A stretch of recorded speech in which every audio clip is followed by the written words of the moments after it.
The next thing is compute engines, and this is where the space gets quite interesting.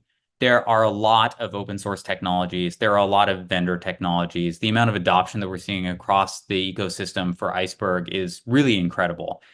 The challenge at this point is just kind of what level of integration do they actually have? What can you use it for? There are some that are kind of the leaders in terms of this is where the features go first. There are other ones that have really capable offerings. So this is just an example. It's not even all of them. The open source side, a lot of the Hadoop ecosystem, as well as some of the newer tools like the ClickHouses, DuckDBs, things like that, they've really embraced Iceberg. And ultimately, like this is what we want to see. We want to see that Iceberg is the open standard for accessing and representing data sets.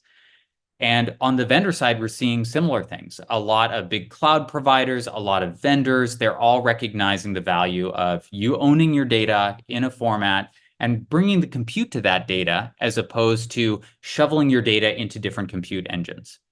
There will always be a case that they can do things a little bit faster if it's in a native format or it's in in an optimized storage layer or something like that. But there's a whole lot of value that comes from having a single source of truth warehouse that you can bring different solutions to address.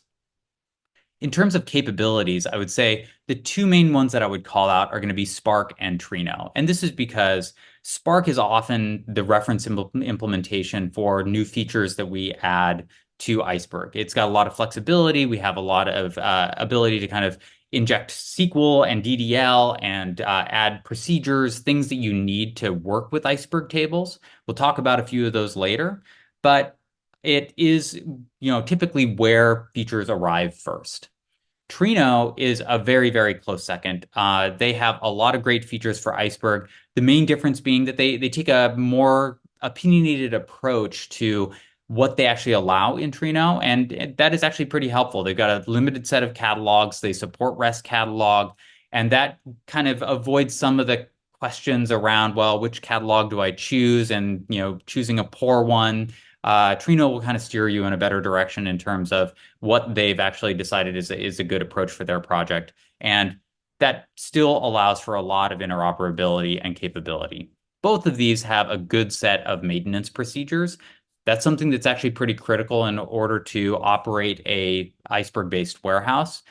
Many of the other compute options are really about like consuming data, giving access to data. It doesn't mean that they have the full complement of maintenance functions. So when you think about like which engines do you want to bring into your ecosystem, it's great that everything has connectivity to Iceberg and can read Iceberg data, but you probably want to start thinking about what are the actual use cases you have and which technologies best suit each one of those categories.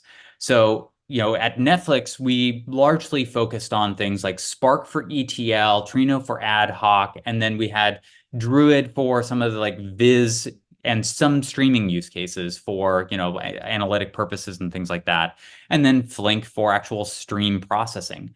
But, there's a good set of tools out there. Some may be more aligned with the kind of things that you're trying to solve. There may be newer entries into the market that are faster, have different capabilities, but it's kind of like you want to introduce things that fill gaps in your data processing ecosystem, as opposed to trying to do everything with one tool or trying to just adapt everything, because that can, of course, introduce some maintenance burden for different technologies and how they interface, and if there are any quirks or issues with any of those.